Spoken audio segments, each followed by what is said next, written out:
To programme views makers में हूं आपके साथ शाइस्ता यूसुफ। तहरीक इंसाफ की हुकूमत ने इलेक्ट्रॉनिक वोटिंग मशीन को हर सूरत नाफिज करवाने का फैसला कर लिया। पहले ऑपोजिशन की शदीद मुखालफत के बावजूद कानून साजी की, अब इलेक्शन कमीशन पर दबाव बढ़ाने की हिकमत अमली अपना ली है।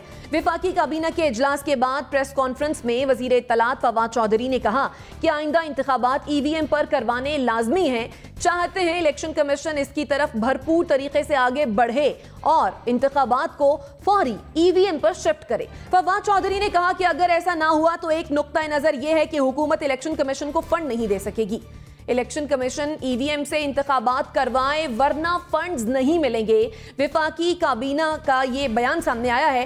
क्या हुकूमत आइंदा इंतखाबात को मुतनाज़े बना रही है? ये होगा हमारा आज का पहला सवाल। इस पढ़ने के लिए जो मेहमान हमारे साथ मौजूद हैं, तारुफ मैं आपसे करवा देती हूँ। हमें ज्वाइन किया है नसीम सिद्दीकी साहब ने, अतर कासमी साहब हमारे साथ मौजूद हैं, मुजम्मिल सोहरवर्दी साहब ने भी हमें ज्वाइन कर लिया है। इसके साथ साथ हमें ज्वाइन किया है मौना आलम साहिबा ने, ब्रिगेडियर रिटायर्ड हारिस नवाज साहब भी हमारे साथ मौजूद हैं। आप तमाम मेहमानों के वक्त का बेहद शुक्रिया।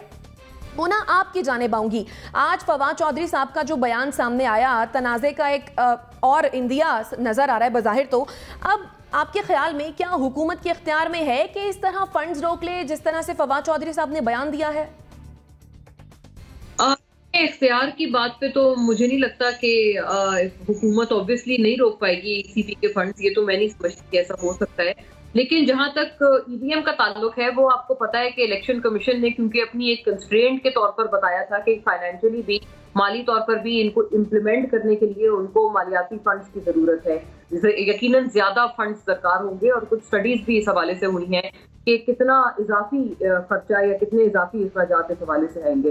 तो वहां पर तो ऑब्वियसली बेसिकली ईसीपी को इसको नाफिज करने के लिए इजाफी फंड्स चाहिए।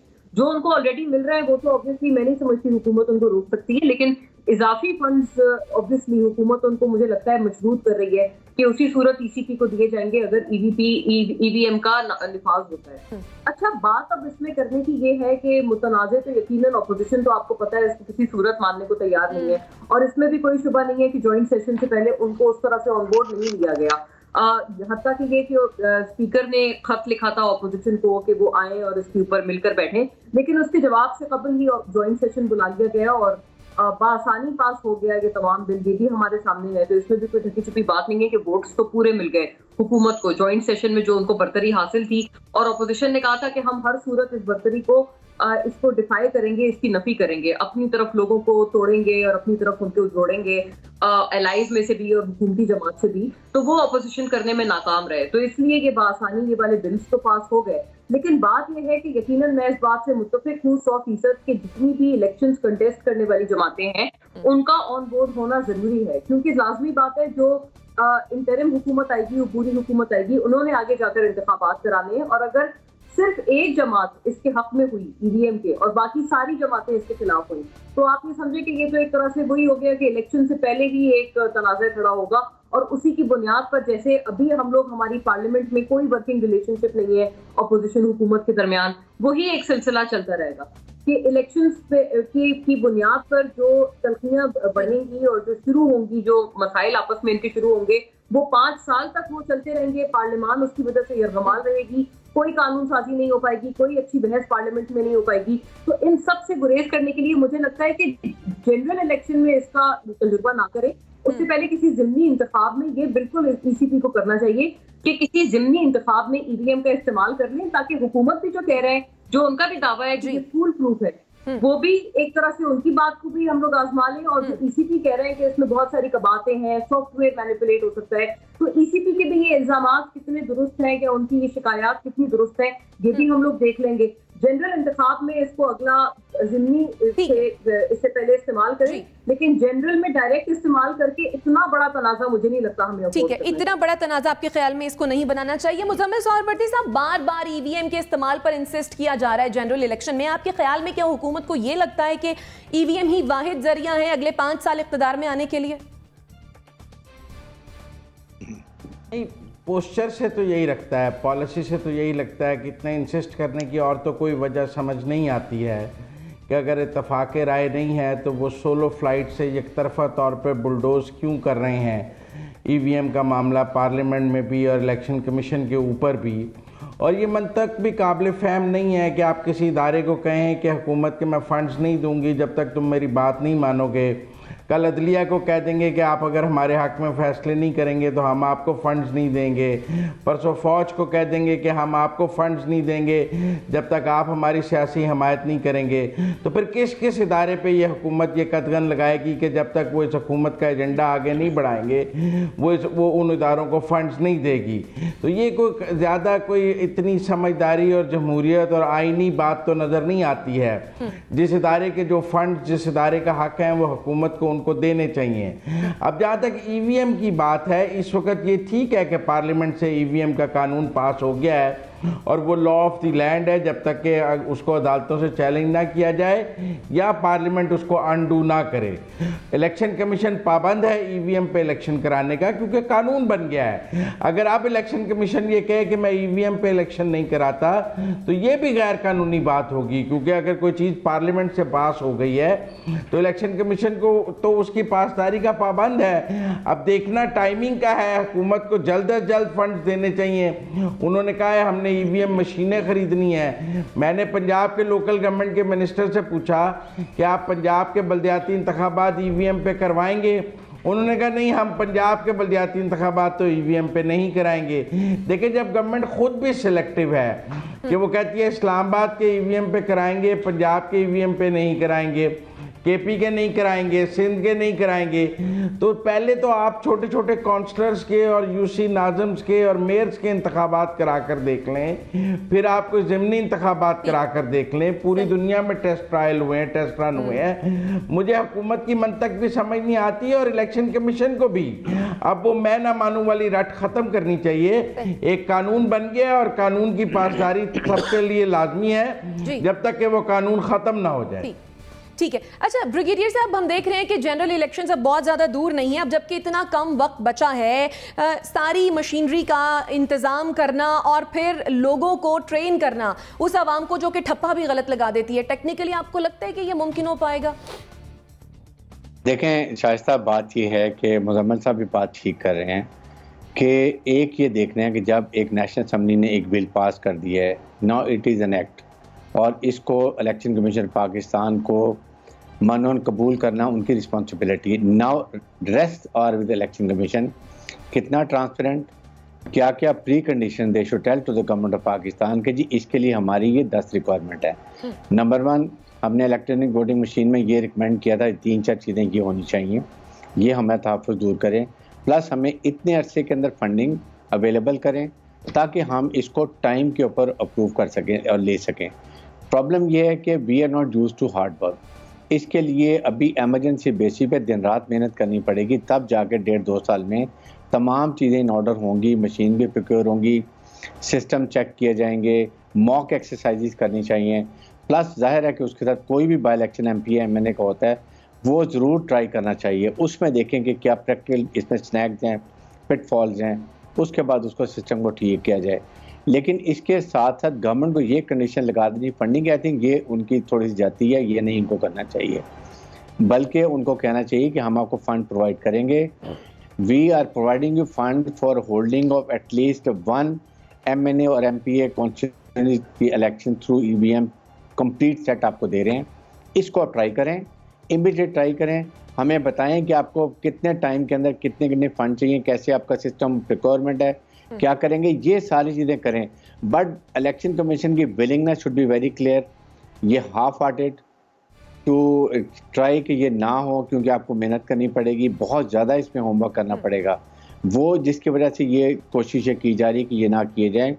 मुल्क के वसीतर जो फवायद पादे में और इलेक्शन ट्रांसपेरेंट, उसके बाद ठप्पा, जाली वोट, मरे हुए लोगों के वोट डालने, आई थिंक इसको हमेशा के लिए अगर दफन करना है तो इसको ज़रूर ट्राई करना चाहिए, और जब ट्राइज कामयाब हो जाती हैं then we must go for EVM। I think it is the only answer for हमारे मुल्क में, जहाँ पर एक इलेक्शन में जितने रिगिंग होती है, जालिंग होती है, वो हमेशा के लिए ख़त्म हो जाएगी। ठीक।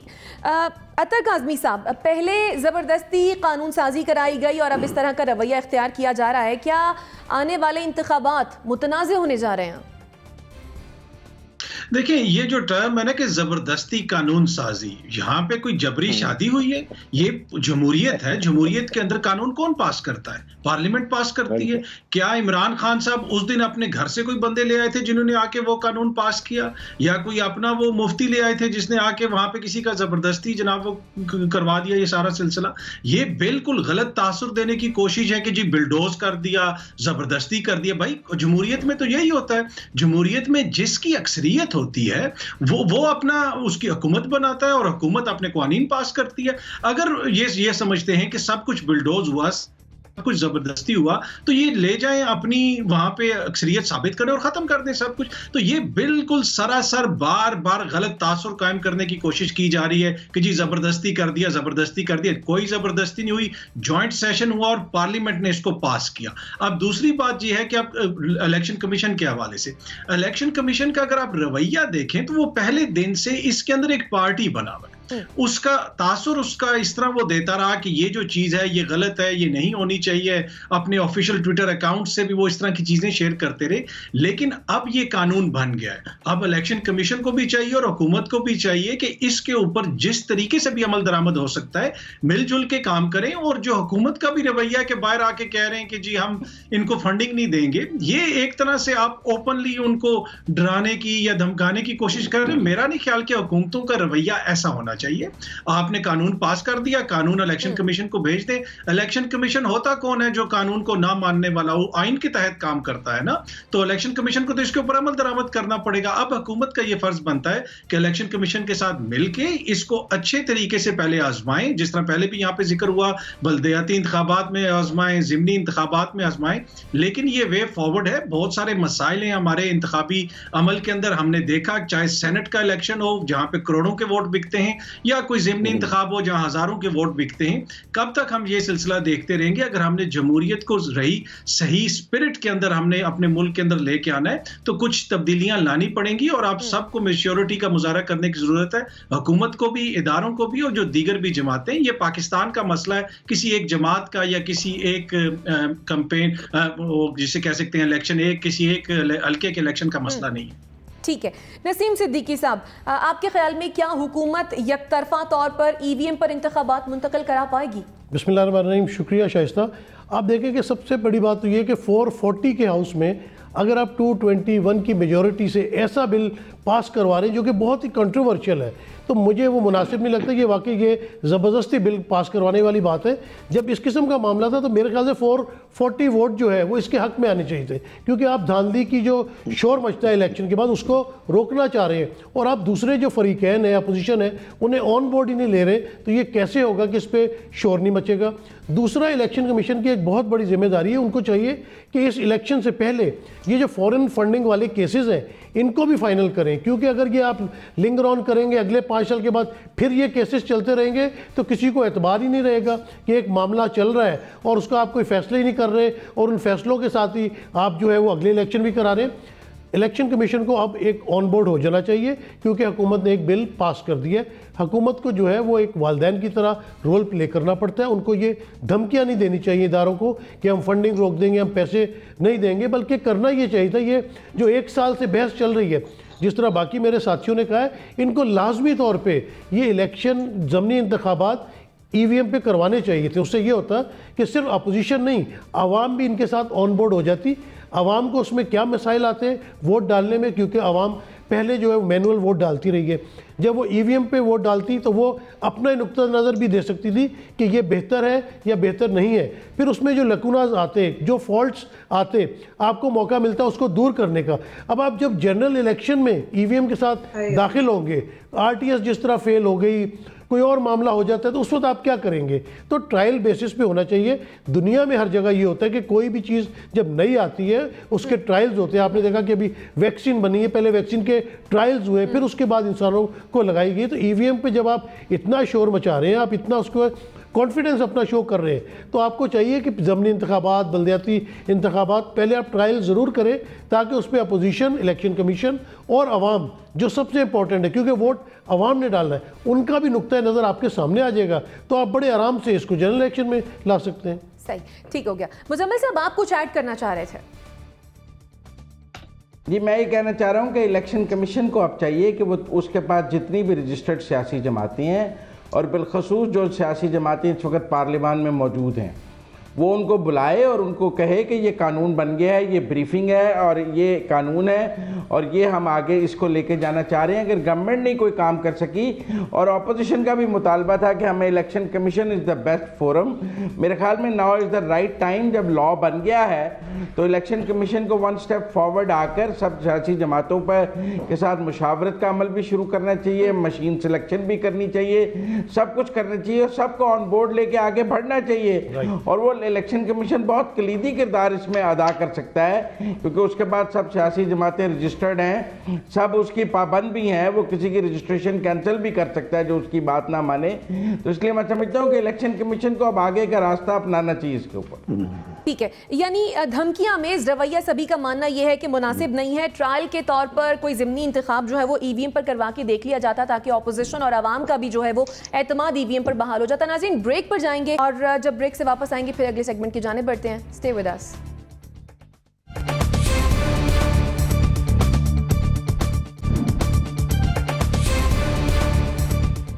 Welcome back after the break. Gilgit Baltistan के साबिक चीफ जज राना शमीम इस्लामाबाद हाई कोर्ट में पेश हो गए। साबिक चीफ जस्टिस साकिब निसार से मुतालिक बयान हलफी के बारे में कहा कि उन्हें याद नहीं कि बयान हलफी में क्या लिखा था। दौरान समाअत उन्होंने जंग अखबार में शाया होने वाले बयान हलफी के मवाद से भी लाइल्मी का इजहार किया और कहा कि अभी नहीं देखा कि क्या शाया हुआ है।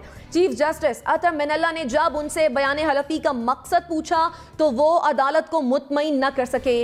अटॉर्नी जनरल ने कहा कि 10 नवंबर को बयान हलफी दिया गया और आज वो कहते हैं कि उन्हें कुछ याद नहीं। समाअत खत्म होने के बाद राना शमीम आधा घंटा मीडिया के जाने का इंतजार करते रहे। जब आधे घंटे बाद बाहर निकले तो सहाफियों को देखकर कहा, किसी सवाल का जवाब नहीं दूंगा, मुझे तंग ना करें। लेकिन बुनियादी सवाल यह है कि इन हालात में ये सारा मामला मंतकी अंजाम तक पहुंच सकेगा। बयान हलफी अशात के लिए नहीं दिया, सरबा मोहर और लॉकर में मौजूद बयान हलफी मालूम नहीं कैसे लीक हो गया। साबिक चीफ जज राना शमीम का ये बयान सामने आया तो क्या ये मामला मंतकी अंजाम तक पहुंचेगा? मुजम्मिल साहब, अब तक टीवी पर जो शोर मच रहा था, जो शोज हो रहे थे, जो बातें हो रही थी, आज तो कहानी ही बदल गई है। राना शमीम की पेशी के बाद आपके ख्याल में मामला हल हुआ है या फिर मजीद उलझ गया है? लेकिन पहली बात तो ये है कि राना शमीम साहब ने ये तो नहीं कहा कि कोई बयान हल्फी मौजूद नहीं है। वो ये कह सकते थे कि उनका कोई बयान हल्फी मौजूद नहीं है और ये सारा कुछ झूठ है, तो फिर तो आप कह देती कि मामला पलट ही गया है। लेकिन पहली बात तो ये है कि उन्होंने कि एक बयान हल्फी की मौजूदगी का इकरार किया है और ये कहा है कि वो लंदन में एक लॉकर में मौजूद है और वो अदालत में पेश हो गए और उन्होंने ये भी कहा कि वो लंदन से वो लाकर अदालत के सामने पेश कर देंगे। अब उसमें थोड़ा तारीख का डिस्प्यूट था, अदालत 7 दिसंबर तक चाहती थी, वो थोड़ा और वक्त चाहते थे, लेकिन पाकिस्तान की अदालतों में तारीखें मिलना और वक्त मिलना कोई ऐसी मायूब बात नहीं है। हमने तो सिर्फ नवाज शरीफ के केस में देखा था कि जब तारीख भी नहीं मिलती थी और मॉनिटरिंग जज भी लगाया जाता था, वरना तो रूटीन की बात है तारीख मिलना भी और ये कहना भी। अब आप देखें मरियम नवाज को भी तारीख मिल जाती है। तो इसलिए जब हालात ठीक हों तो तारीख मिल जाती है और जब हालात ख़राब हों फिर तारीख नहीं मिलती हमारी अदालतों में, हमने ये भी देखा है। लेकिन एक तो राना शमीम साहब ने आज ये इकरार कर लिया है कि कोई बयान हल्फी मौजूद है। ये दुरुस्त है कि उन्होंने जो अखबार की खबर है उसकी तौसीक नहीं करनी चाहिए और कहा कि उन्हें नहीं मालूम अखबार में क्या शाया हुआ है। मीर इतने सादा तो नहीं है जितने वो नज़र आ रहे थे, लेकिन बात यह है कि अगर उन्हें अखबार की खबर का नहीं मालूम तो अपना बयान हल्फी तो उन्होंने पेश करना है ना, बिल्ली को थैले से बाहर तो आना होगा। अब वो अगली पेशी पर अपना बयान हल्फी पेश करें, अगली पे नहीं करेंगे, उससे अगली पे कर देंगे, जो उस तारीख को वो कह रहे थे अदालत को उस तारीख पे कर देंगे।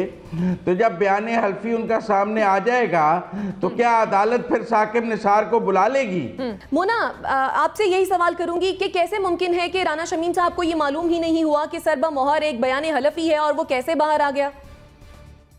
देखिए, ये मुझे लगता है कि काफी एम्बैरेसिंग सिचुएशन हुई है उन तमाम लोगों के लिए जो कि इस एफिडेविट पर रिलाई कर रहे थे, या नून लीग के लिए जो वो कह रहे थे कि इसकी बुनियाद पर तमाम सजाएं जो है वो रिवर्स की जाए। बहुत सारी बातें हम डिबेट कर सकते हैं। सजाओं की टाइमिंग भी 2018 के इलेक्शन से बिल्कुल कबल थी। ये सारी बातें डिबेट करने वाली या गौर तलब हैं, लेकिन जहां तक इस एफिडेविट का इस खुसूस मामले का ताल्लुक है, बगैर इधर उधर आए बाएं शाएं करे, ये बहुत मायूब बात है, इसमें कोई शक नहीं। उन्होंने सहाफियों के सवालात तक उन्होंने अवॉइड किए। उनके बेटे पहले ही ये एडमिट कर चुके हैं कि वो पीएमएलएन के बाकायदा रुकन रहे हैं पीएमएलएन के, और उसके बाद आपने देखा है कि उन्होंने अपना काउंसिल, उनके पहले बेटे ही उनको इस केस में रिप्रेजेंट कर रहे थे, उन्होंने अपने बेटे को भी चेंज कर दिया। उनको शायद लगा होगा कि वो उनको ठीक से रिप्रेजेंट नहीं कर पा रहे हैं, तो यहाँ पर भी एक उनकी कश्मकश साफ नजर आ रही है, उनकी परेशानी साफ नजर आ रही है। अब वो ये बात सही है कि वो उस एफिडेविट से इनकारी नहीं है और इनकारी हो भी नहीं सकते हैं, क्योंकि अगर वो इनकारी होंगे तो जिस पब्लिकेशन ने उसको शाया किया है वो इनको पकड़ लेंगे कि आप इनकार कैसे कर सकते हैं, वो भी तो अपनी न्यूज पे अपनी स्टोरी पर कायम है। तो वो तो ये मुझे नहीं लगता है उनके पास थोड़ी सी भी गुंजाइश है उससे इनकारी होने की। हाँ, वो सिर्फ ये बात कह सकते हैं कि मुझे याद नहीं है कि उसमें क्या लिखा है। फिर उन्होंने ये टाइम भी मांगा है कि वो लॉकर में से निकालना है और 7 दिसंबर से पहले नहीं हो सकता। 7 दिसंबर से अगर आप अभी से लगाएं तो हफ्ते से भी ज्यादा का टाइम पड़ा है। मुझे नहीं लगता ये इतना मुश्किल था। खबर के हवाले से भी कहा गया कि खबर आपने पढ़ी, तो उन्होंने कहा नहीं जी मैंने नहीं पढ़ी। मतलब ये कोर्ट की हियरिंग थी, मैं नहीं समझती, मतलब कोई मजाक तो नहीं हो रहा था, कोई थिएटर ड्रामा तो नहीं था कि वो इतने इल प्रिपेयर्ड आए थे। ऑब्वियसली कोर्ट की हियरिंग थी, कुछ तो वो पढ़ के आए होते कि किस बुनियाद पर बुलाया है, स्टोरी क्या छपी थी, उस सहाफी ने क्या कहा है। सहाफी भी मेरे क्लेम कर रहे हैं कि उन्होंने ये जो कंटेंट थे एफिडेविट के वो उन्होंने वेरीफाई करे हुए हैं राना शमीम साहब से, और उसके बाद वो उसके ऊपर बैक ट्रैक नहीं कर सकते थे। वो सिर्फ इतना कह सकते थे मुझे याद नहीं है, और वही उन्होंने कहा, क्योंकि वो खुद भी साबिक जज हैं, तो इसलिए उनको पता है कि वो कितनी बात कह सकते हैं और कितनी बात कह के वो आगे अगर वो ज्यादा एग्जैजरेट करेंगे कि ये है ही नहीं एफिडेविट, तो ऑब्वियसली उनको खुद सबसे बेहतर पता है कि वो फंस जाएंगे इस बुनियाद पे। तो ये बहुत अजीब मायूब बात है, इससे एम्बेरसमेंट हुई है। राना शमीम साहब के हवाले से भी ये यकीनन एक एम्बेरसमेंट उनके लिए भी है, और जो इसके ऊपर किसी तरह का लेवरेज लेना चाह रहे थे, यानी कि नून लीग अपने केसेस के हवाले से, उनके लिए भी ये एक एम्बेरसिंग सिचुएशन है। हमें ये बात कहने में कोई कबाहत नहीं होनी चाहिए, हिचकिचाहट नहीं होनी चाहिए। ठीक, नसीम सिद्दीकी साहब, क्या ये मुमकिन है कि साबिक चीफ जज को 2018 की बात तो याद हो लेकिन नवंबर 2021 की नहीं? आपको टेलीपैथी तो नहीं आती? क्योंकि मैं बात ही इससे शुरू करने लगा था कि इस केस का तो फैसला आज ही हो जाना चाहिए था। जिन्हें अभी महीने पहले की बात ही याद नहीं है, वो 3 साल पहले की बात जो है वो फर उनको रटी हुई है, और उन्होंने उस पर सबसे पहले तो उनसे पूछा जाता है कि आपने एफिडेविट क्यों लिखवाया है और उसको कहाँ पे पेश करना चाहते हैं। इनके एफिडेविट लिखवा के आपने लॉकर के अंदर बंद कर दिया, मतलब इतना खास, तो और वहाँ से वो निकल गया, खास ग्रुप के पास पहुँच गया और वो शाया भी हो गया। अच्छा, यहाँ पे कंट्रोवर्सी है कि जो अंसार अब्बासी साहब हैं वो कहते हैं कि मैंने जब मुझे ये मिला तो मैंने राना शमीम साहब से भी बात की, तो उन्होंने कंफर्म किया। उसके बाद मैंने कोशिश की कि साबिक चीफ जस्टिस साहब के निसार के साथ रब्ता करूं, जो कि मेरा नहीं हो सका। तो इनका कहना है कि मुझे नहीं पता ये इनके पास कैसे पहुंच गया। तो ये तो शुरू में ही कंट्रोवर्सी शुरू हो गई। उन्होंने अपने बेटे को, जो उनका वकील था, उसको हटा दिया। ये फिर वही टाइम लेने वाली टैक्टिक्स यूज़ हो रहे हैं, जिस पे मुजम्मिल साहब ने बड़ी तफसील से बात की है। तो केस को डिट्रैक्ट करने की कोशिश की जा रही है। ये कैसे हो सकता है कि एफिडेविट आपने लिखवाया है, जब आप उसके पास नोटरी पब्लिक के पास गए होंगे तो आपने कोई उनको टेप शुदा चीज़ तो नहीं दी होगी। आपने उनको बोला होगा कि भाई ये वाकया हुआ था, या जिससे टाइप करवाया या खुद टाइप किया, तो आपको तो दिमाग में वो बात होगी ना। तो अब आप कैसे कह रहे हैं कि आपको नहीं पता कि उसका मतन क्या है? और फिर इतनी इंपॉर्टेंट खबर आपको तौहीन अदालत का नोटिस मिला है, आपको अदालत में बुलाया जा रहा है, इतनी बड़ी अदालत में, जबकि आप खुद चीफ जज रह चुके, तो आपको नहीं पता कि आपको क्यों बुला रहे हैं? आप क्या होमवर्क करके नहीं जाएंगे या उसका जवाब आप नहीं देंगे? तो ये आज की बड़ी अजीबोगरीब प्रोसीडिंग हमने देखी। और राना शमीम साहब का जिस तरह बयान आ रहा है, मुझे तो आने वाले दिनों में लगता है कि इन लोगों के लिए कोई जो हालात है वो फेवरेबल नहीं होंगे। ठीक है, अतर काज़मी साहब, साबिक चीफ जज राना शमीम का जो बयान सामने आया, उन्होंने ये भी कहा कि बयान हलफी का मकसद अशात नहीं था। तो फिर आपके ख्याल में क्यों ये बयान हलफी दिया गया होगा?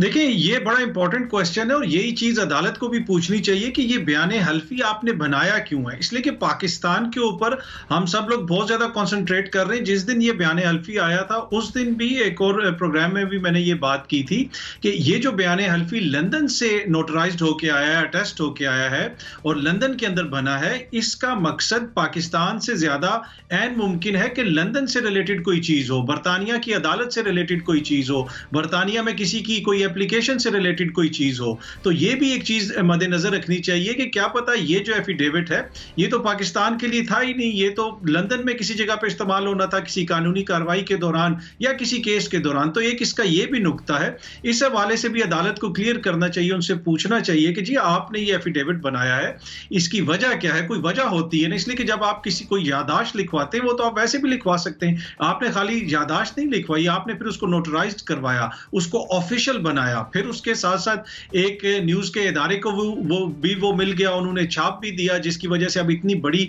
कंट्रोवर्सी बनी है।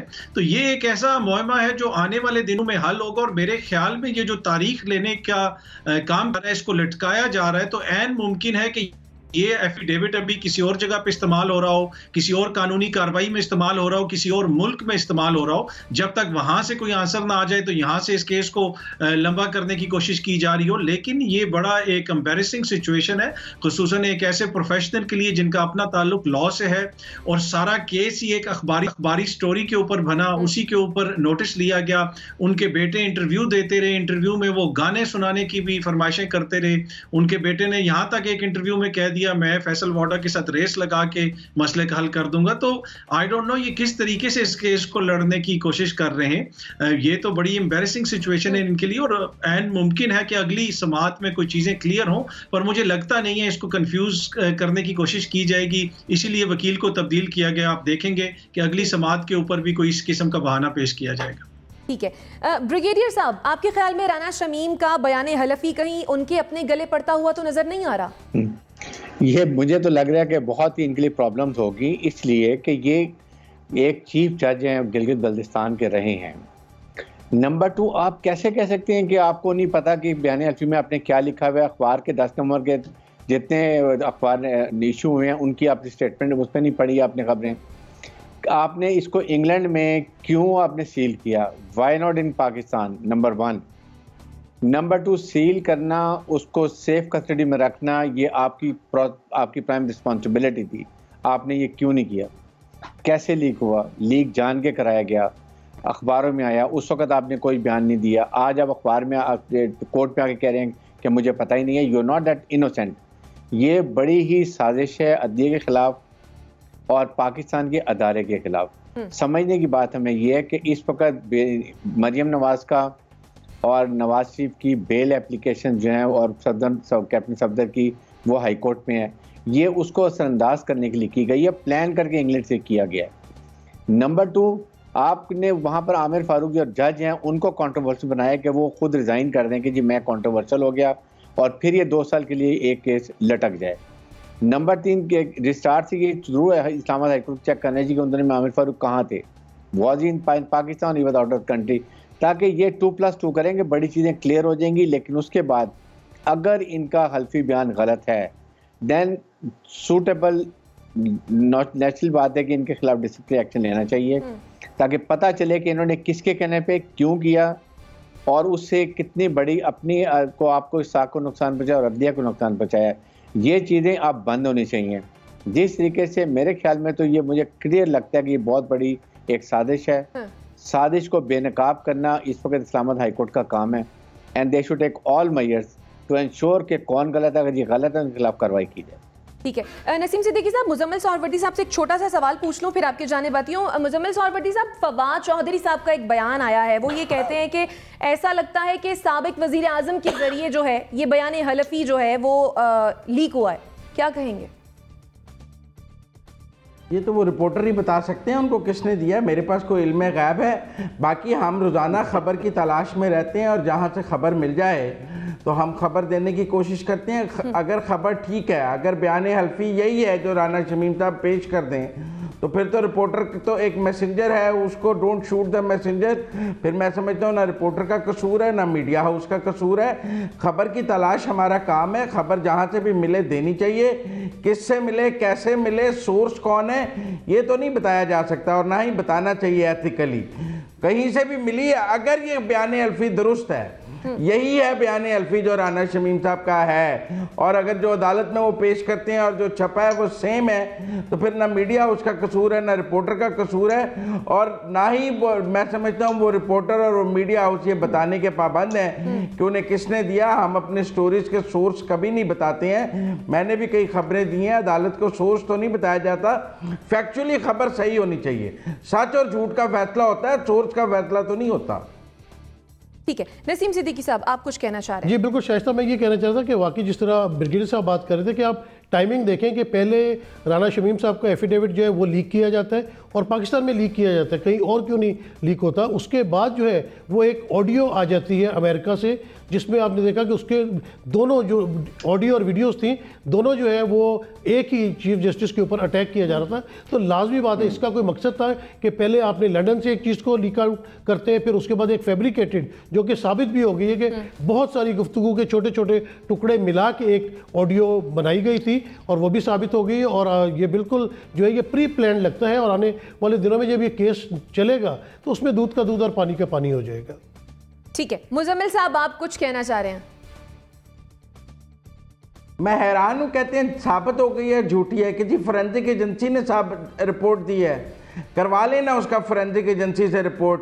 अब हम मीडिया हाउसेस के एनालिस्ट के जरिए फोरेंसिक कराया करेंगे और उनकी रिपोर्टों पे जाली और सच्चे का फैसला तो नहीं होगा। अब क्यों नहीं लेता इस्लामाबाद हाई कोर्ट? अगर उसने बयान अल्फी पे लिया है तो इस ऑडियो पे भी नोटिस ले ले और इसका फोरेंसिक कराने भेज दे 1 मिनट के लिए। दूध का दूध और पानी का पानी हो जाएगा। बगैर फोरेंसिक के उसको जाली कैसे कहा जा सकती है? एक फोरेंसिक उसके हक में मौजूद है, उसकी नफी के लिए दूसरा फोरेंसिक लाए। ठीक है मुजम्मिल साहब। अतर साहब आप कुछ कहना चाह रहे हैं? जी जी, मसला ये है कि मुकदमा अदालत में चल रहा है, सिनेमा में नहीं। अगर कोई चीज रिलीज हुई है तो उसको आप अदालत में क्यों नहीं लेके जाते?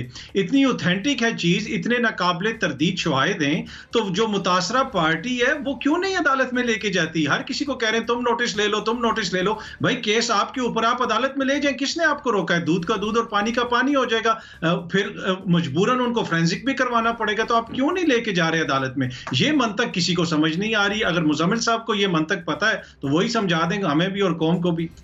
ठीक है, नसीम सिद्दीकी साहब ब्रिगेडियर साहब का कमेंट ले लूं, फिर आपके जाने बाद जाती हूं। ब्रिगेडियर साहब अदालत ने बयान अल्फी पर नोटिस क्यों लिया है? ठीक है, क्या ये अदालत का पिक एंड चूज हो सकता है कि अदालत जिस चीज पे चाहे नोटिस ले ले और जिस चीज पे चाहे नोटिस ना ले? आप कुछ ऐड करना चाह रहे हैं? शायद देखें, बात ये है कि ये सिर्फ ये साबित करने की कोशिश की गई है कि साकिब निसार को कंट्रोवर्शियल चीफ जस्टिस बना शो किया गया है कि उनकी वजह से इनको सजा हुई है, और ये सबूत ले रहे हैं कि जी ये हमारे से जाती की गई और हमें इसमें माफ़ी दी जाए और हमें इससे क्विट किया जाए। That is the total purpose. अभी आपके सामने लीक्स और कर रहे हैं, ये इससे ये पता चला कि PML शुरू से ऐसे काम करते हैं। Now it should be clear one for all कि कौन रिस्पॉन्सिबल है। ये आई थिंक ये बहुत बड़ी जिम्मेदारी है जुडिशरी के ऊपर, और जो भी पार्टी या इंडिविजुअल रिस्पॉन्सिबल है उसको सॉर्ट किया जाए। ठीक है, मोना आप कुछ ऐड करना चाहेंगी? मेरा तो ये ख्याल है कि साकिब निसार की वीडियो, वो जो ऑडियो है उनकी, उसको आइसोलेशन में देखें। वो मामला अलग है, ये एफिडेविट का मामला अलग है। नून लीग भी इनको जोड़कर अवाम के आगे पेश कर रहे हैं, हुकूमत भी इसको जोड़कर पेश कर रहे हैं। मुझे लगता है इनको अलग अलग देखें, ये इंसाफ का तकाजा है। और जो साकिब निसार साहब की ऑडियो है इसमें कोई शक नहीं, उसको फॉरेंसिक होना चाहिए और वो अदालत खुद या तो वो एक जिम्मेदारी उसको एक सर्व करें, क्योंकि वजह ये है कि हम बतौर अवाम, हमारा भी तो एक अपने अदलिया पर, अपने इंसाफ के निजाम पर एक ईमान है, एक फेथ है। अगर उसके ऊपर कोई भी सवालिया निशान आए है तो ऑब्वियसली मैं समझती हूँ कि अदालत का ये काम है कि उसको प्रूव करें। और हुकूमत के लिए भी मुझे लगता है बिल्कुल ये बात सही है कि PMLN क्यों नहीं ले जा रही उसको अदालत में। हुकूमत के लिए भी ये बात उतनी लाजिम और मजलूम है कि अगर वो इतना श्योर है कि वो नकली ऑडियो जोड़ तोड़कर बनी है तो वो गैरेट डिस्कवरी के अलावा एक और फॉरेंसिक करा ले।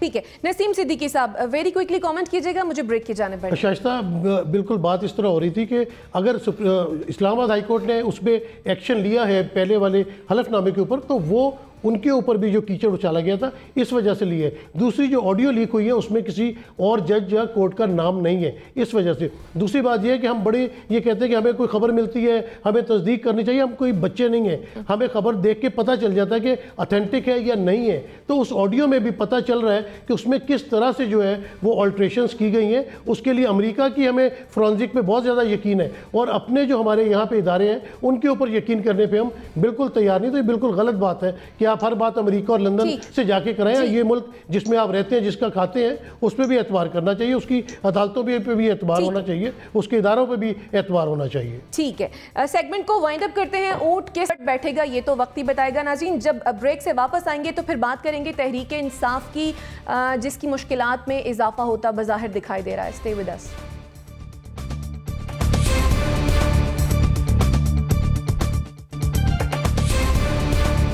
Welcome back after the break. Tehreek Insaf की हुकूमत से अपनों ने शिकवे शिकायत शुरू कर दी हैं।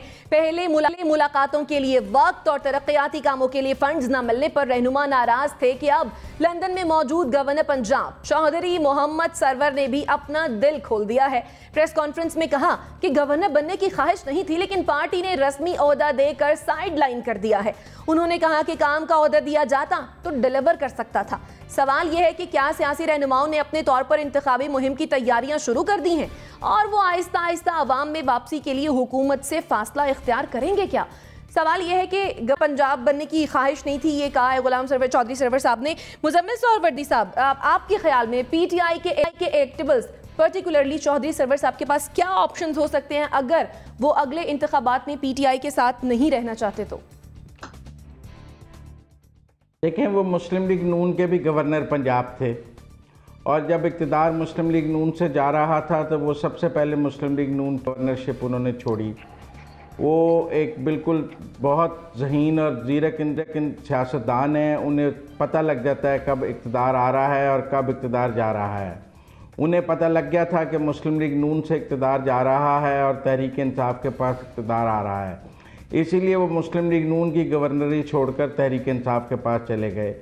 अब अगर वो तहरीक इंसाफ छोड़ना चाह रहे हैं तो ये देखना पड़ेगा कि वो कहाँ जा रहे हैं, क्योंकि जहाँ वो जा रहे होंगे मुझे लगता है इक़्तिदार भी वहीं जा रहा होगा। और चौधरी सरवर साहब इक़्तिदार की खुशबू बहुत पहले सूंघ लेते हैं और बहुत जल्दी छलांग लगा देते हैं किश्ती से इक़्तिदार की, जब उन्हें पता लग जाए कि ये इक़्तिदार की ये किश्ती अब डूबने वाली है। तो ख़तरे की घंटी है हुकूमत के लिए और हुक्मरान जमात के लिए। जिस मुश्तरका इजलास का बहुत ढंडोरा पीटा जाता है कि जी वो पार्लियामेंट ने पास किया, वो कैसे हुआ, किस तरह हुआ, क्यों पहले कैसे मनसूख हुआ, फिर दोबारा कैसे लोग लाए गए, ये सब के इल्म में है। और दोबारा क्या उनको वापस लाया जा सकता है, या सब ने दोबारा अलग अलग छलांग लगाने की तैयारी कर ली है। ये आने वाले 2 माह में बिल्कुल सब क्लियर हो जाएगा। ठीक हो गया। ब्रिगेडियर साहब, आपके ख्याल में चौधरी सरवर साहब को ये शिकवा करना ही क्यों पड़ा कि वो गवर्नर बनने पर भी खुश नहीं है? कौन सा ओहदा चाहिए था आपके ख्याल में उनको? देखें, जब गवर्नर बने उसको 3 साल गुजर गए हैं और इस मौके पे ऐसी बात करना तो मेरे ख्याल में वैसे भी it is out of contest. Number 2 बात ये है कि आई थिंक पिछले सेनेट इलेक्शन में इनका किरदार मेरे ख्याल में पीटीआई को थोड़ा सा इस पर एतराज़ रहा है, but I have a knowledge but I am not very sure. और उसमें जिसकी वजह से मुझे लगता है कि पीटीआई ने इनसे जो पॉलिसी ख़ास मैटर होंगे में भी इनको इनकॉर्पोरेट नहीं किया हो। एक तो नंबर 1 बात है। नंबर 2, जब ऐसी स्टेटमेंट आप देते हैं, क्योंकि इस वक्त पीटीआई को भी ज़रूरत है, काफ लीग की भी है, एमक्यूएम की भी है, दे डोंट वांट उनके पार्टी लीडर छोड़ के जाएं, may be he want certain better options, जिसके लिए वो इस स्टेज पर ऐसी स्टेटमेंट दे रहे हैं ताकि प्राइम मिनिस्टर पाकिस्तान या उनको बुलाएं या पार्टी लीडरशिप इनसे बात करे, बताए कि आप क्या चाहते हैं, आपको क्या चाहिए, क्या आप पंजाब में चीफ मिनिस्टरशिप तो नहीं चाहते, जो भी इतना प्रेशर आ रहा था कि सीएम को चेंज करें, जो प्रेशर आ रहा है, कहीं वो अभी से ऐसी वार्निंग दे रहे हैं कि he is a candidate, he should be consider for this. तो there can be all combination permutation के कैसे करना चाहते हैं। क्लियर उसी वक्त होगा जब इस वक्त पंजाब की सूरत नज़र आएगी। अभी तो मुझे नहीं लगता कि वहाँ कोई ऐसी बात होगी कि वहाँ पर कुछ चेंजेस होंगी। अगर चेंजेस होती हैं, I think he has shown कि he is one of the candidate apart other party leader, that should be way point I personally feel. ठीक है अतर, आपके ख्याल में इस वक्त अफोर्ड कर सकती है हुकूमत चौधरी साहब की नाराजगी? देखिए, चौधरी साहब से ये क्वेश्चन किया गया था इसलिए कि चौधरी साहब बड़े ज़ीरक सियासतदान हैं। वो यहाँ पे आके बातें कर रहे थे कि अदलिया में भी इस्लाहत नहीं हुई, पुलिस में भी इस्लाहत नहीं हुई। तो हमारे दोस्त हैं यहाँ पे सीनियर सहाफ़ी गुलाम हुसैन साहब, उन्होंने उनसे क्वेश्चन किया कि फिर आप क्यों कुछ नहीं कर रहे? उन्होंने कहा जी मेरे पास तो ऐसा ओहदा है जिसकी वजह जिस ओहदे में तो मैं कुछ भी नहीं कर सकता। पर क्वेश्चन यहाँ पे ये है कि ये ओहदा आपको लेने से पहले नहीं पता था? आप तो पहले भी गवर्नर थे, आपको तो पता था कि गवर्नर के क्या इख्तियारात होते हैं। तो अब एकदम से आप कह रहे हैं कि मुझे पता चला कि इस ओहदे के पास तो कोई इख्तियार नहीं है। असल में मसला ये है कि चौधरी सरवर साहब को लेके आई थी पीटीआई कि ये बरतानवी जो निज़ाम जमहूरियत है ये उसकी इस्लाहत लेके आएंगे पाकिस्तान के अंदर। मसला ये है कि चौधरी साहब ने तो पाकिस्तानी सियासत बरतानिया में मुतारिफ करवाई थी, जहां से अपनी सीट छोड़ी थी वहां से अपने बेटे को मुंतखब करवा दिया था। तो चौधरी साहब से जो ये लोग तवक्को कर रहे हैं कि वो यहाँ की ये यूरोप की या बरतानिया की कोई चीजें लेके जाएंगे सियासी तौर पे पाकिस्तान के अंदर, बात ये है कि बेसिकली वो सिर्फ एक पॉपुलर बयान दे रहे थे पुलिस के हवाले से, अदलिया के हवाले से। जब आगे से साफी ने एक मुश्किल सवाल पूछ लिया तो उन्होंने उसको टालने के लिए ये बात कर दी।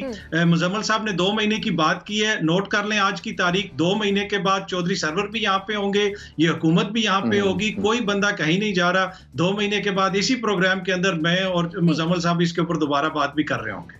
चले ठीक है। नसीम सिद्दीकी साहब, आपके ख्याल में ऐसे शिकवे शिकायतें मजीद भी सामने आ सकते हैं? देखिए, शिकवे शिकायतें तो पहले दिन से ही हो रही हैं, वो इत्तेहादी जमातें हों या अपने पार्टी के MNA MPs कोई फंड्स के लिए रोता है, ये शिकवे शिकायतें चलती रहती हैं। और आपने बात को कॉन्टेक्स्ट में देखना पड़ता है। हमारे लोग होते हैं कि अपनी मर्जी की बात निकाल के और कलाबे में लाने शुरू कर देते हैं और दिन में ख्वाब देखने शुरू कर देते हैं। मैं भी अतर काज़मी के साथ शामिल हूँ और 2 महीने बाद एग्जैक्टली हम इस बात को देखेंगे जो भी मुजम्मिल साहब ने कही। चौधरी सरवर साहब ने एक लाइटर मूड में एक बात की है। लाजमी बात है, जब 3 साल पहले उन्हें गवर्नरी की ऑफ़र की गई थी तो उन्होंने अपनी मर्जी से की थी।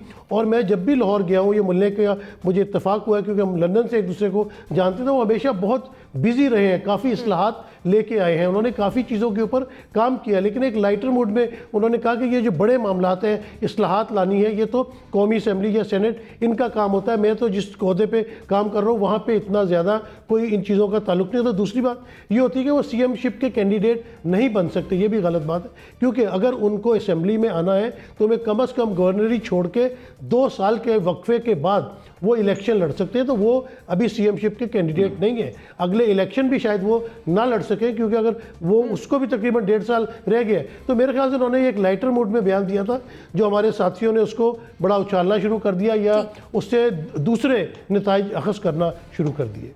ठीक है मोना, आपके ख्याल में चौधरी साहब का ये शिकवा दुरुस्त है कि उनको रस्मी ओहदा दे दिया PTI वालों ने और साइडलाइन कर दिया? देखिए, दुरुस्त इस सेंस में है कि मुझे याद पड़ता है जब मैंने इनका पहला इंटरव्यू किया था इनके अभी इस दफा गवर्नर बनने के फौरी बाद, तो मैंने इनसे यही सवाल किया था कि आपने नून लीग में ये कहकर रिजाइन किया था उनकी गवर्नमेंट में गवर्नरशिप से कि आपके पास कोई ओहदा नहीं है और आप एक तरह से सिर्फ एक सिंबॉलिक फिगर हैं। तो अब आप दोबारा गवर्नर आए हैं, तो अब क्या ये चीज मुख्तलिफ होगी? क्योंकि आपको पता है गवर्नर के तो इख्तियारात आईनी तौर पर बहुत महदूद है और सिंबॉलिक फिगर ही होता है हमारे कॉन्स्टिट्यूशन में। तो उस पर उन्होंने मुझे कोई इसी किस्म का जवाब दिया था और ड्यूरिंग द ब्रेक उन्होंने बहुत हंस के मुझे कहा था कि ये बहुत टफ क्वेश्चन था, तो मुझे समझ नहीं आया कि मैं क्या बोलूं।